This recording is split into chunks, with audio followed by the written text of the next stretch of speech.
美国干涉台海的推演方案曝光，没有激烈的空战，企图用4000枚巡航导弹决胜。这个推演问题成堆。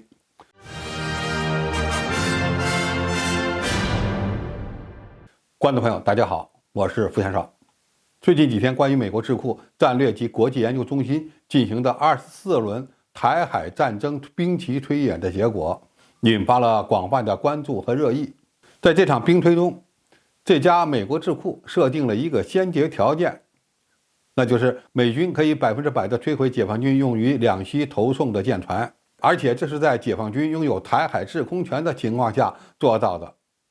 看到这里，很多人会认为这就是开挂，缺乏基本常识，完全不可理喻。作为一场模拟演习，设定一个必胜的结局，显然是极不客观的，根本不必太当真。当然，我们要警惕美军背后的备战信号和他们未来可能会采取的作战样式，因为战略及国际研究中心所说的前提，并非完全是空穴来风，是有其依据的。美国2023财年的国防预算法案就列出了采购3100枚加斯姆隐身巡航导弹的计划。在中美两军积极发展导弹武器的竞争局面下，中国这边研制了种类繁多的型号，包括中程弹道导弹、高超音速导弹、超音速巡航导弹、常规巡航导弹、亚超结合的反舰导弹等等。而美国人未来可能不一定会列装高超音速导弹，只装备加斯姆隐身巡航导弹。2021年底，美国空军的库存有2300枚左右的加斯姆，年产量大约是600枚，到2026年的时候可能会拥有5000枚以上。美国智库假定美军在台海冲突中使用4000枚，而在五角大楼的规划中，加斯姆巡航导弹可能要采购近万枚，共有2种型号，1R 型射程900多公里，而 XR 型可以达到2000公里。后者因为弹头部减小，威力也下降了。美国现役的和将要列装的战略轰炸机，比如 B-52、B-1B、B-21，均可携带射程1000公里左右的隐身巡航导弹，它们可在中国军舰的防区外发起攻击。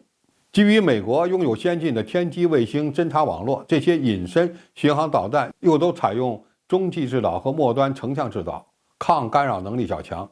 所以美军的这种远程巡航导弹打击战术的设想是大致靠谱的，甚至也是唯一可行的。我们来看一下美军干涉台海冲突的主要战法及目的。其基本的作战目标就是要切断解放军在台湾海峡的补给线，而不是用战斗机夺取台海地区的制空权。按照美国智库的说法，驻日美军基地90%的飞机损失发生在地面，台军战斗机也几乎没有反抗机会，全部被摧毁在地面，或者被封锁在洞窟内。在这次兵棋推演中，战局出现变化的时机发生在解放军的导弹库存用尽之后。美军从后方基地起飞的战略轰炸机开始进行传送带式的袭击。美军在1000多公里外向中国海军的两栖舰队发射200枚隐身巡航导弹，然后其他的轰炸机接力式的在宽大正面发射巡航导弹，直至美军用尽其库存中的大约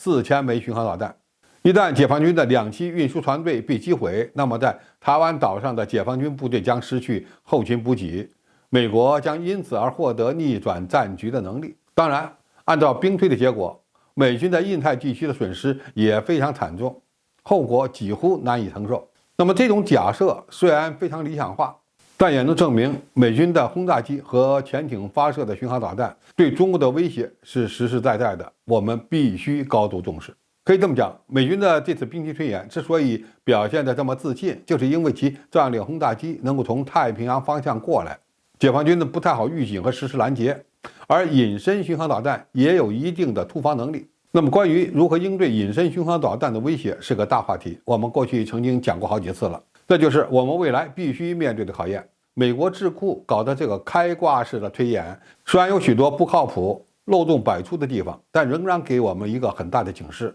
那就是既要研制1-2种廉价的隐身巡航导弹，也要大力发展自己的远程战略轰炸机，从而实现以美军在战略轰炸机和常规巡航导弹领域的恐怖平衡。或者实现装备技术和装备数量的领先。从技术发展的角度来看，隐身巡航导弹相比于高超音速导弹要简单得多。以中国强大的工业生产能力，完全可以列装几万枚，暂时就可以用远程巡航导弹以及弹道导弹覆盖美军的战略轰炸机的起飞基地。美国的智库在推演时，真应该好好的算算自己到底有几架战略轰炸机，有几个可供这些飞机起降而又不会遭到打击的机场。如果把这些因素都加进去，美军还敢嚣张吗？好，今天评述就到这里，谢谢大家收看，我们下期再见。